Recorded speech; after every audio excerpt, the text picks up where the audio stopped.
Assalamualaikum warahmatullahi wabarakatuh. Jumpa lagi di Kabar MDS, Talk Show MDS, Kabar MDS. Hari ini kami kedatangan tamu, seorang pengacara yang cukup kondang di Kota Palembang.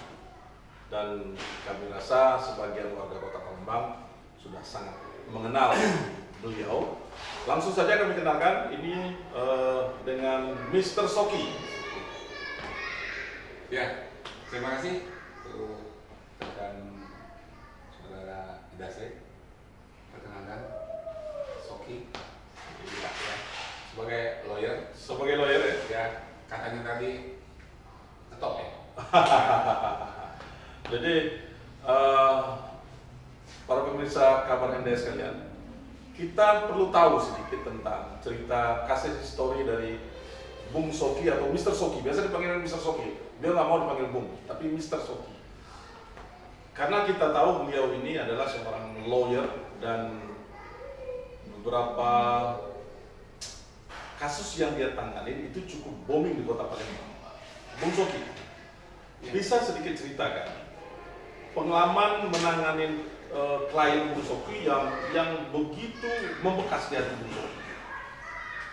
Ya, boleh sekarang? Ya, silakan. Sebenarnya kalau kita mau cari cerita pengalaman ya yang berbicara masalah yang booming, yang kira-kira kalau orang ngomong sekarang itu viral ya, kita viral ya. Kalau kita berbicara itu sebenarnya itu ada juga dilema di kita. Dilema. Jadi di satu sisi kita ada merasa tersanjung, di sisi lain kita rasa beban. Terbebani. Jadi dalam hal ini seperti yang baru-baru ini kasus yang saya tangani itu artis ini ya? Artis itu ya. Kartika Putri. Itu lawan klien Bung Soki. Iya. Oke. Kita di sisi kita sebagai dokter ya, dokter itu dokter klinik ya. Jadi di dalam kita mempertahankan nama baik, di dalam mempertahankan posisi kita itu sangat jadi beban. Jadi kita pun berbicara, bertindak, dan melakukan sesuatu harus sangat hati-hati. Karena kenapa? Semakin banyak yang tahu, semakin viral, semakin besar harapan klien kita untuk itu menang, dan semakin banyak juga itu yang menjadi tumpuan terhadap kita sebagai tolak ukur daripada kita sendiri sebagai profesi. Artinya saat ini Bung Soki merasa tertekan. Kalau ini menjadi, karena ini kan sudah nasional, karena Kartika Putri itu adalah seorang artis ya. Dan masyarakat Kota Palembang juga tahu Bung Soki adalah salah satu pengacara. Tapi untuk nasional ini kan mohon maaf, ini kan baru-baru kita lihat ada seorang pengacara dari daerah di nasional yang melawan artis ini. Ya memang sih, kalau jujur saya katakan begitu. Kalau jujur saya katakan begitu. Kenapa? Karena apalagi saya tadi dikatakan kita dari lokal, lokal menjadi nasional, sehingga kita ada terbebani. Dan juga ini kita jujur juga nih, kita berbicara, kita ada rasa nervous juga ya. Kita menghadapi yang tadinya lokal jadi nasional ini. Tetapi inilah kita sebagai seorang pengacara yang profesional dituntut kepiawaian kita. Di sini juga kita harus merasa bangga kita bisa masuk di dalam. Ya tentu ini ekspektasi yang Bung Soki katakan. Ekspektasi baik dari klien Bung Soki sendiri, dari masyarakat Kota Palembang sendiri, dan dari pemirsa-pemirsa sekalian. Karena ini menjadi semacam kasus yang mau tidak mau itu dikenal banyak oleh publik akhirnya kan. Iya dong. Jadi di sini karena kita dari daerah lokal, kita masuk ke kancah nasional, itu banyak mata-mata dan banyak juga rekan-rekan kita khususnya pengacara, rekan sejawat, itu ya akan menjadi kita sebagai tolak ukur kita. Jadi kalau kita bisa menerobos, mereka yakin juga mereka pun bisa menerobos ke kancah nasional. Jadi inilah yang kita harus memberikan contoh yang terbaik dari yang terbaik yang kita punya sekarang ini. Kalau bisa kasih sedikit, artinya untuk menghadapi situasi yang seperti ini kan terkait dengan mental seorang pengacara, ini kan gitu. Tentu semua pengacara siap, tetapi ketika menghadapi hal seperti ini tentu butuh mental. Nah, Bung Soki sendiri, ada nggak kiat-kiat khusus yang Bung Soki miliki?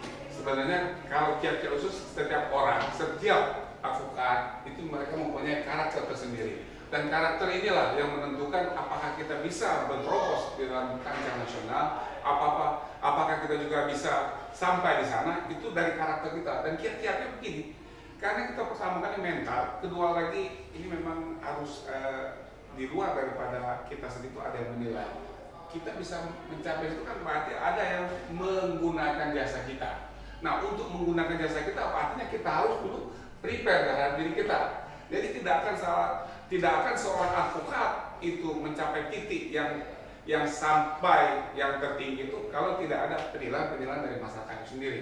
Nah, kiat-kiatnya pertama kali ya kita kembali lagi dengan pola-pola dasar pengacara itu harus jujur. Karena apa? Kita hanya bisa dipakai trust, jualan kita cuma trust, kepercayaan masyarakat. Itulah salah satunya. Harus punya value-nya percaya. Ya. Nah, membranding diri trust itu, Bung Soki. Jadi kadang-kadang kan kita paham di dunia kepengacaraan, selalu klien itu ketika datang dengan kita tuh berharap menang. Nah, konsep trust itu yang seperti apa? Yang Bung Soki pahamin atau yang selama ini Bung Soki kerjakan ketika menghadapi hal-hal seperti ini? Itu pertama, itu harus fokus dan serius. Jadi walau sekecil apapun case yang kita tangani, itu harus fokus dan serius. Karena kenapa? Kalau kita tidak fokus dan tidak serius, dia ada petinju. Walaupun petinju itu kelas dunia, kalau dia meremehkan musuhnya, yakin dah itu pasti kalah. Begitu juga kita, walaupun itu case-nya sangat kecil atau mungkin tidak memungkinkan itu untuk dikalahkan, tapi kalau tidak serius, itulah yang akan menjadi bumerang bagi kita. Jadi pertama kali serius, dan kedua itu terus menguasai materi. Menguasai materi. Artinya bahwa di dalam setiap case yang kita pegang, materi benar-benar harus kita kuasai dan kita harus serius. Oke.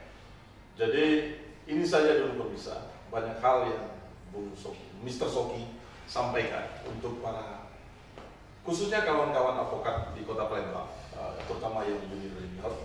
Tentu ini akan menjadi edukasi yang berharga bagi kita. Mudah-mudahan advokat Kota Palembang profesional, apalagi Bung Soki tagline-nya? Ya, profesional dan bisa acceptable, ya, dan kredibel. Mudah-mudahan apa yang menjadi harapan Bung Soki yang juga sekretaris Peradi Kota Palembang ini akan menjadi pemikiran bersama kawan-kawan advokat di Kota Palembang. Saya Ida Sril, wabillahi taufiq wal hidayah. Wassalamualaikum warahmatullahi wabarakatuh.